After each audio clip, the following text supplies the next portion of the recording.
Welcome to our channel, folks. Today we're diving headfirst into a topic that's both intriguing and frankly a little scary. We're talking about why narcissists and sociopaths create fake accounts. Now you might be thinking, Dr. Phil, why would anyone do that? Well, the answer's not so simple.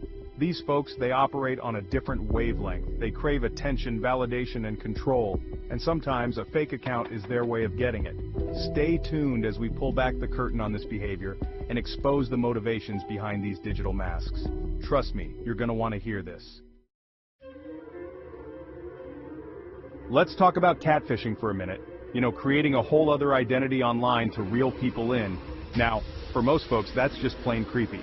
But for a narcissist, it's like a playground. They get to create this perfect image, this fantasy version of themselves that's irresistible. And why do they do it? Validation, plain and simple. They feed off the attention, the compliments, the virtual affection. It's like a drug, and they're hooked. Remember that show Catfish? We saw it time and time again, people pretending to be someone they're not, spinning elaborate lies just to get a taste of that online love. And you know what? More often than not, it was a narcissist behind the keyboard. They're master manipulators, these folks. They know how to push buttons, how to say the right things to get you hooked. And once they've got you, they'll milk that attention for all it's worth. But here's the thing, it's all a facade, a carefully constructed illusion designed to suck you in. And when the mask finally slips, which it always does, you're left feeling used, betrayed, and downright foolish.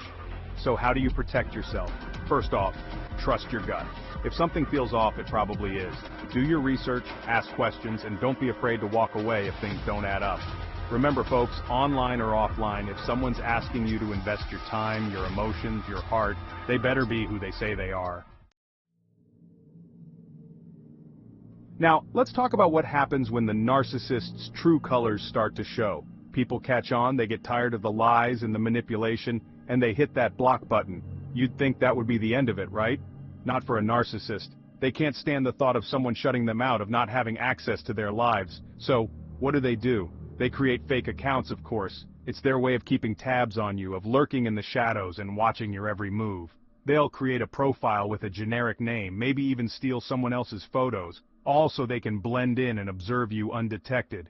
It's creepy, it's invasive, and it's a clear sign that this person has some serious issues. This isn't about love, folks. It's about control. They want to know what you're doing, who you're with, what you're thinking. And the worst part? You might not even realize it's happening. They're like digital ghosts, haunting your online presence without you even knowing it. If you suspect someone's doing this to you, trust your instincts. Tighten up your privacy settings, limit what you share online, and don't be afraid to report any suspicious activity. Remember, you have the right to protect yourself, both online and offline. Don't let these digital stalkers invade your space. Let's be honest, folks, managing one relationship is hard enough, but for a narcissist, one is never enough. They crave attention, they crave validation, and they'll go to great lengths to get it, even if it means juggling multiple relationships at once. And how do they keep all their lies straight?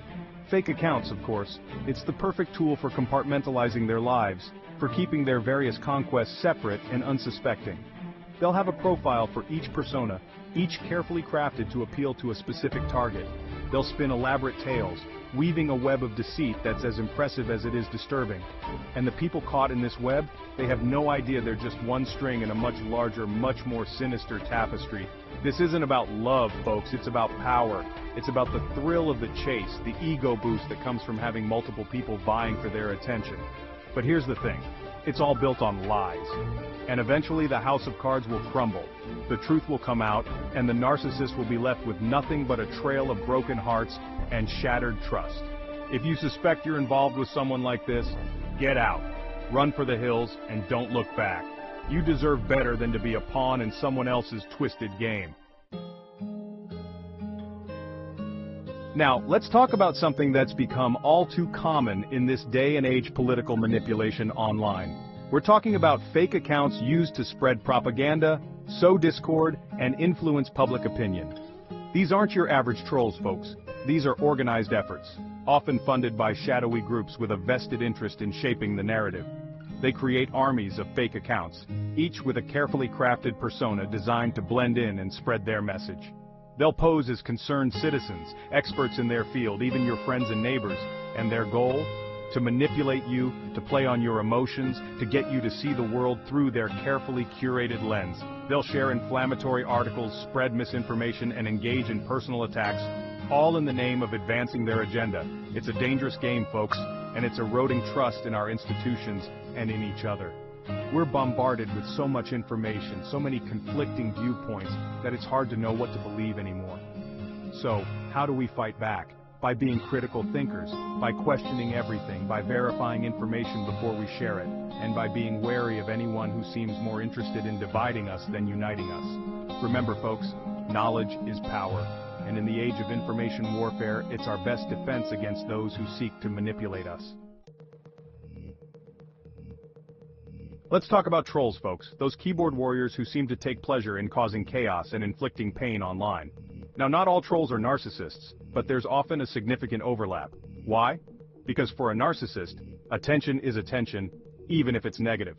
They get off on provoking a reaction, on getting under your skin, on making you feel small and insignificant. It feeds their ego, it validates their sense of superiority.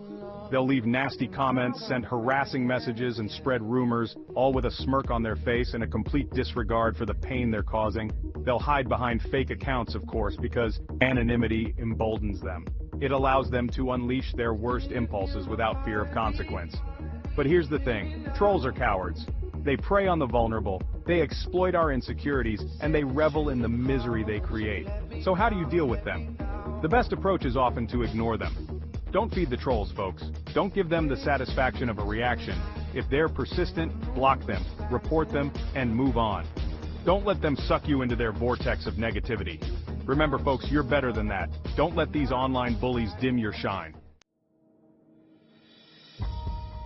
Now let's talk about a particularly insidious form of online stalking, the use of fake accounts to spy on people's lives. These aren't your typical trolls or attention seekers, folks.